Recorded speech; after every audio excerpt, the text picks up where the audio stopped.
It is me, Santa Michael Myers, Jeffrey the Tin Man Taylor. And today I'll be reacting to another Chillin' Scares video for you guys. And this one was titled 5 Most Disturbing Real Life Christmas Time Occurrences. Hence why I'm wearing this get up. And we're already in November, so Christmas will be coming around the corner pretty soon. So, without further ado, I'm going to turn these lights off, move the camera up here for you guys, and let's get this reaction on the road and in the bag.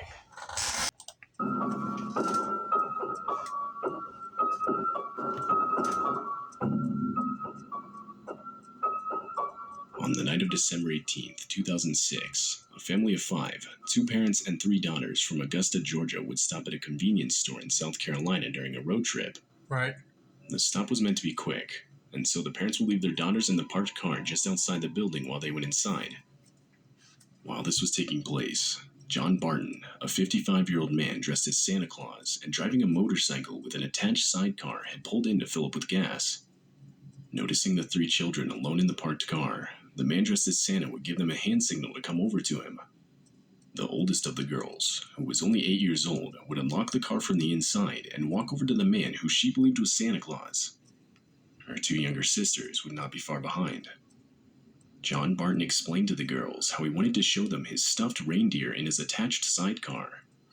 He then convinced the oldest girl to get inside, where he would then drive off back onto the highway. Upon seeing the girls standing in the parking lot, their father, Trip Morris, would run to his car and chase the motorcycle. Meanwhile, the mother would stay back with the 2 remaining daughters and call the police. The pursuit of the father and the man dressed as Santa would last multiple minutes. At times, the 2 would reach speeds of 80 miles per hour. All the while, the father would repeatedly flash his headlights. After some time, John Barton would seemingly give up and pull into a church parking lot, where Trip Morris was able to confront him and recover his uninjured daughter. One of you should have stayed in the car, and if the Santa was waving over towards him, you could tell a parent and be like, well, I'm coming with you to talk to him, but I'm glad the father was able to run after this guy in his car. John Barton would flee the scene, but later be found by police hiding in a utility room at a nearby bar, still dressed as Santa Claus. John Barton would then be arrested, and he would later be charged with kidnapping. I said it once before, and I'm going to say it again. Guys like this give Santa Claus a bad rep, I tell you. Because once you see something like this in the news, then people start looking at all the other Santas around town and be like, oh, which one is not a kidnapper? Like trying to make sure he ain't no crazy person in a Santa suit. I'm just glad that girl got out of there all right. In 2011, a Redditor would upload this disturbing occurrence he experienced as a child. The day was December 23rd, 1985. The original poster and his parents were staying with his grandmother in the San Francisco Bay Area for Christmas. And being that it was only 2 days from Christmas Day, the family suggested going to the nearest mall, Sun Valley, to get Christmas pictures with the mall Santa. Come around 7:30 of that night, and the family was set to leave. However, just before they would leave the house, the grandmother would claim to have gotten an overwhelming feeling of dread. She didn't want to go, and this caused the whole family to reluctantly come to the decision that they would just stay home. Later that night, at 8:35 p.m., an inbound plane headed for the nearby airport Buchanan Field would miss its target due to weather and strike the Sun Valley Mall.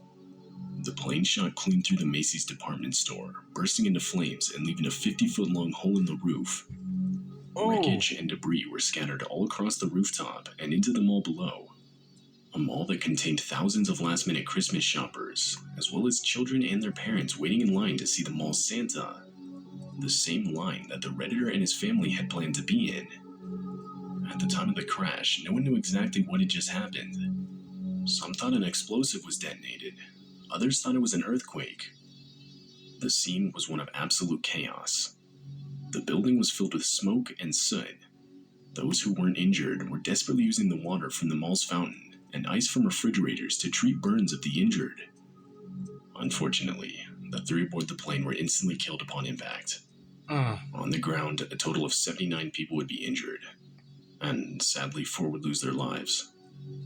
Following the incident, multiple lawsuits would be filed on the basis that an airport should not have been allowed to be built so close to a shopping mall. However, to this day, both the Buchanan Field Airport and the Sun Valley Shopping Mall are still in the same locations and fully operational. Glad that grandmother of theirs pretty much gave the notion of not going in there. She didn't feel like going because that could have been them in the mall. But I'm sad that the other people that were in the mall got hurt. They should have the airport like far away from any shopping mall or other shopping center. On the morning of December 23rd, 1974, at the Seminary South Shopping Center in Fort Worth, Texas, 2 girls had plans to go Christmas shopping. The first, Rachel Trelisa, age 17. The second, Renee Wilson, age 14. Just before they were going to leave, 9-year-old Julianne Mosley would ask to tag along, which the older girls would allow. The 3 would end up leaving a little before noon. Their plan was to be back home by 4 p.m. at the latest. However, 4 p.m. came and went, and there was no sign of them. It wasn't until around 6 p.m. that the families of the girls started getting concerned. It was around this time that the parents decided to head to the shopping mall themselves. They would find the girls' car parked in an upper-level parking lot filled with recently purchased Christmas gifts. But the girls themselves were nowhere to be found. Immediately upon the discovery, the parents would call the police and file 3 missing person reports. The police originally believed the girls ran away.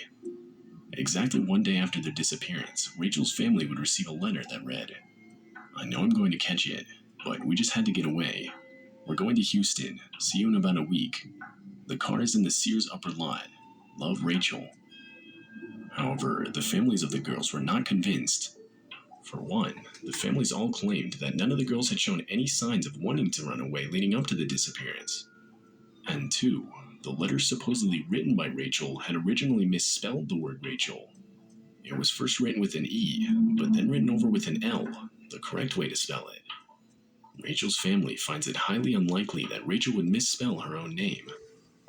Ever since that day, December 23rd, 1974, none of the 3 girls had been found. The letter that showed up the next day on Christmas Eve was the last piece of evidence ever discovered.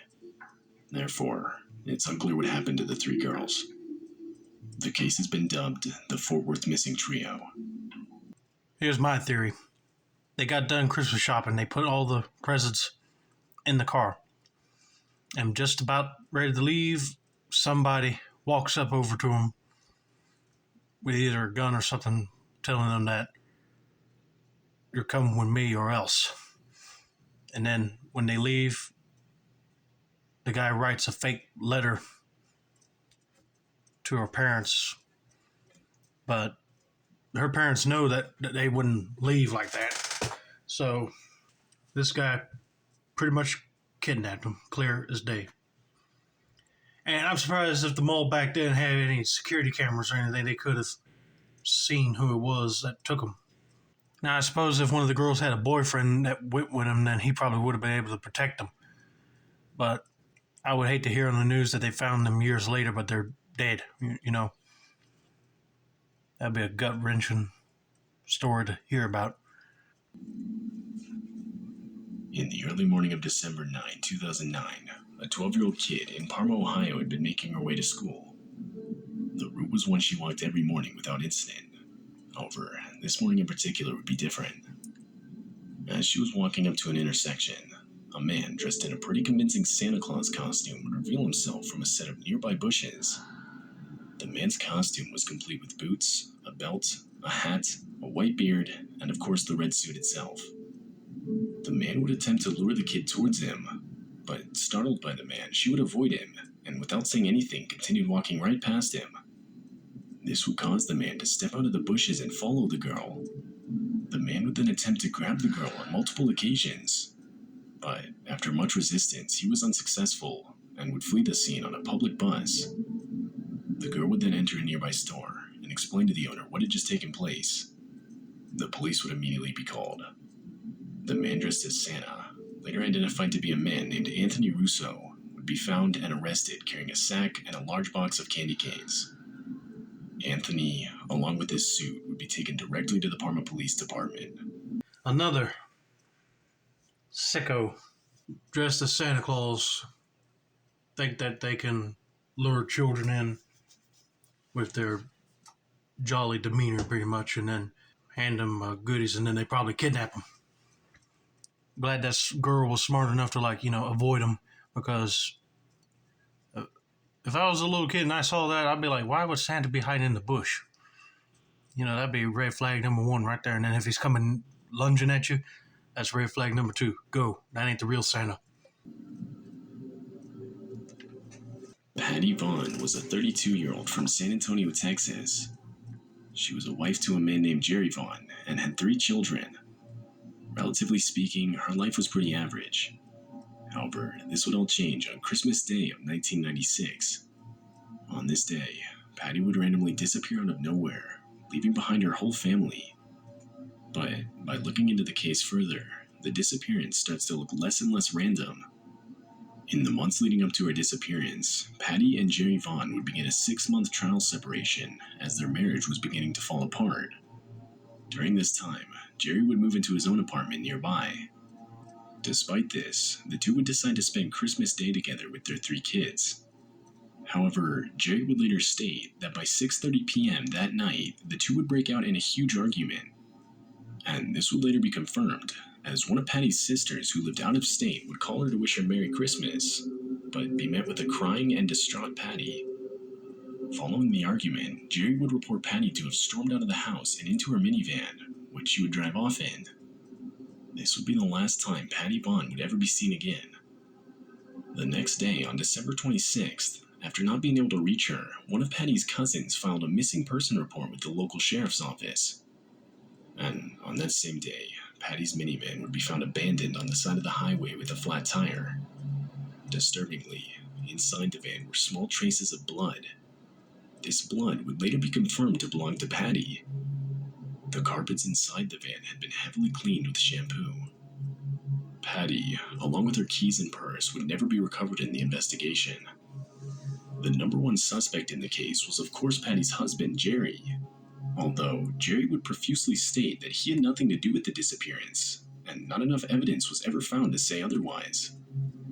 As of yet, no one has been charged with the disappearance, and it's still unclear what exactly happened to Patty Vaughn, or where she is now.